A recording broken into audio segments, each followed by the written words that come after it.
เพื่อเป็นการคำนับรับตอนวันสำคัญต่างๆของศาสตร์คือที่1มิถุนายนวันปลูกต้นไม้แห่งศาสตร์ครบรอบ45ปีและวันเด็กน้อยสากลครบรอบ100ปีให้เต็มไปด้วยความหมายความสำคัญอย่างลึกซึ้งมาในตอนบ่ายของวันที่28พฤษภาคม2025นี้ได้มีพิธีเปิดการแข่งขันกีฬาตีดอกปีกไก่ขึ้นอยู่ที่เดินกีฬาตีดอกปีกไก่ภายในกสิกรรมและป่าไม้แขวงโดยให้เกียรติเข้าร่วมในพิธีของท่านสอนธนูธรรมวงศ์เจ้าแขวงบริคำไซมีบรรดาการนำของแขวงพร้อมด้วยนักกีฬาที่มาจากแผนกการแขนงการออมค้างและนักธุรกิจภายในเมืองปากสันเข้าร่วม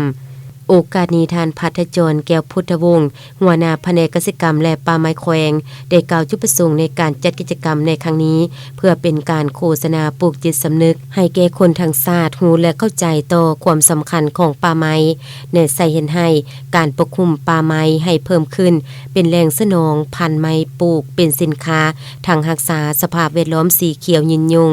ปลูกไม้ในวันนี้ก็เพื่อลูกหลานในวันหน้าเห็นให้สภาพแวดล้อมสุ่มซื่นสีเขียวตลอดไปสำหรับการแข่งขันในครั้งนี้มีทั้งหมด29ทีมแบ่งออกเป็น4สายคือ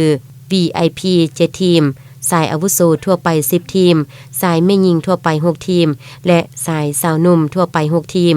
ทีมให้เกียรติเป็นครูเปิดเดินกิตติมศักดิ์โดยแม่นครูของท่านโสนธนูธรรมวงศ์เจ้าแขวงบริคำไซและท่านสมเพชรคำมณีหัวหน้าแผนกภายในแขวง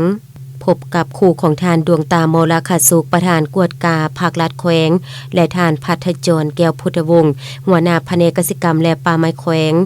ซึ่งในมือทำอิฐแม่นเป็นหอบคัดเลือกเก็บคะแนนเพื่อเข้าหอบต่อไปมาฮอดตอนบ่ายของวันที่29พฤษภาคมโกได้คู่ชิงชนะเลิศตามลำดับคือสาย VIP ที่1ได้แก่คู่ของท่านสิงห์คำนางเงินได้รับขัน2หน่วยพร้อมเงินสด 500,000 กีบที่2คู่ของท่านพัฒจรแก้วพุทธวงศ์นางพรได้รับเงินสด 300,000 กีบสายอาวุโสทั่วไปที่1ได้แก่คู่ของท่านคำประเสริฐท่านเวียดได้รับขัน2หน่วยพร้อมเงินสด 500,000 กีบที่2คู่ของท่านโพคำจันทสุขท่านน้อยสุวรรณทองได้รับเงินสด 300,000 กีบสายเพชรหญิงที่1คู่ของนางดีนางลำเงินได้รับขัน2หน่วยพร้อมเงินสด 500,000 กีบที่2คู่ของนางบุญมี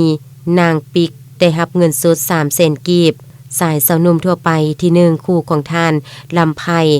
ท่านเวียดได้รับขัน2หน่วยพร้อมเงินสด 500,000 กีบที่2ท่านโตท่านบิบได้รับเงินสด 300,000 กีบให้เกียรติมอบของขวัญและรางวัลในครั้งนี้โดยแม่นท่านสอนธนูธรรมวงศ์เจ้าแขวงบริคำไซ